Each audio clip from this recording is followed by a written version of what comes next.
Recently, I was tutoring a student, and we came across a word that the student was having trouble pronouncing. So let's look at this word together and see if you know why they were having trouble. So we know the word is lunches.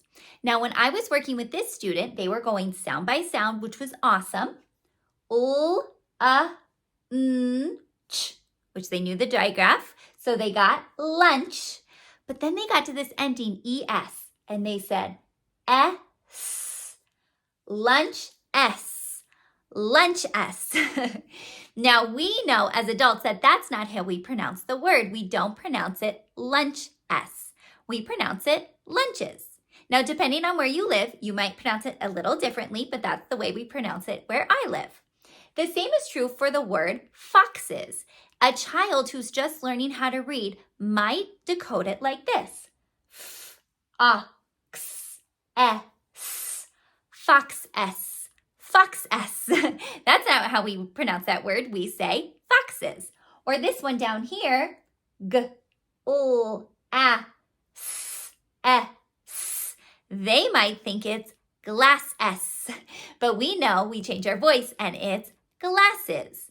So today I want to discuss with you all about this ending that can trip little ones up, and that is the ending es. We're going to talk about when to use it, how to pronounce it, and why it's important.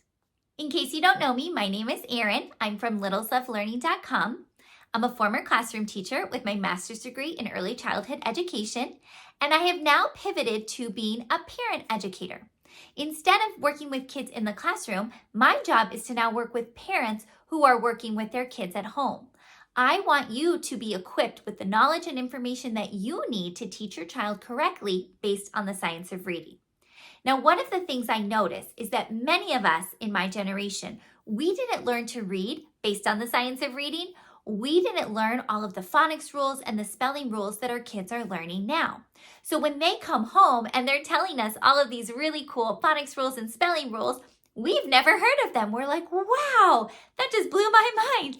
We learned how to read and spell, but a lot of it was memorization, and no one taught us the why behind why words were pronounced or spelled a certain way. So that's what I like to do with my business and with my education for parents. I like to make sure that you now know this information that your child's going to be learning in the classroom so that you can then help them better at home. In case you're not sure what your child should be learning in kindergarten this year, I do have a free download for you. It's called the Kindergarten Literacy Goals, and this one pager tells you all the phonics goals your child is going to learn in kindergarten. So if you have a kindergartner, or even if you have a preschooler, you want to make sure you download this so that you're prepared and you know what your child should be learning in kindergarten. The rule we're going to be talking about today, es at the end of a word, is not something that we teach in kindergarten.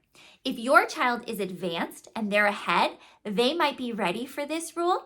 But if your child is not and they're still working on their kindergarten goals, that's totally fine. This is something they're probably going to learn in first grade.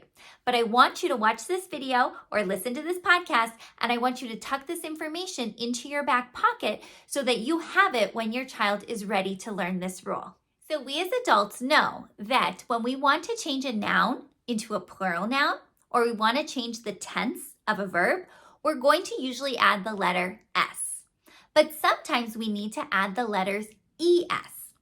When the base word ends with either a CH, SH, S, X, or Z, we are going to add ES to the end of that base word to show either a plural noun or to change the tense of the verb. But our little ones tend to look at that ES and think they can just decode it by using their phonics skills, and they will say S, but we know that it's not S.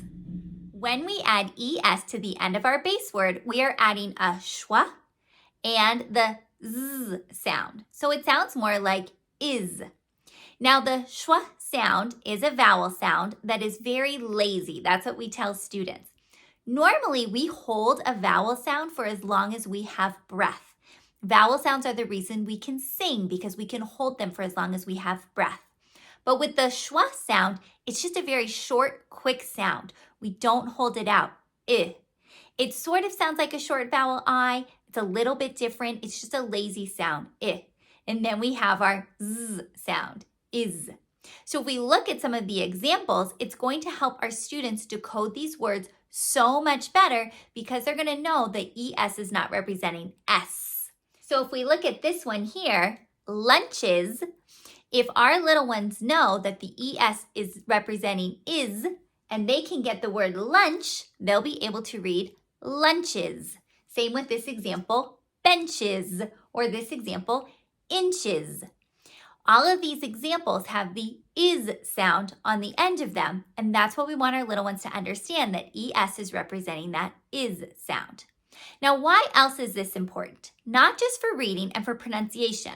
Many of our students will be flexible with their voices, and they will understand when they see the word lunches. Once they try to decode it and they hear that it can't be lunch S, they're going to be able to say, okay, I'm going to change my voice. What is that? Lunches. Most of them are able to do that. But let's talk about spelling. Spelling is really where our kids can get tripped up with this sound because they hear lunches. They may very well spell it as ch, and then they might add is on the end because they know how to spell the word is. Or for foxes, they might have ox, is, depending on their phonics skills. They might have an IS at the end or an IZ at the end because they might hear the is but not know how to spell it.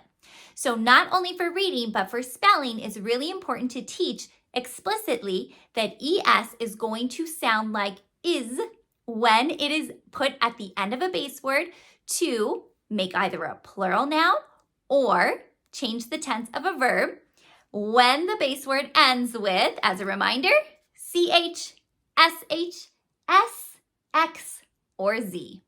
I hope this information has been helpful for you today. Again, this is not a rule your child will learn in kindergarten unless they are working at an advanced pace.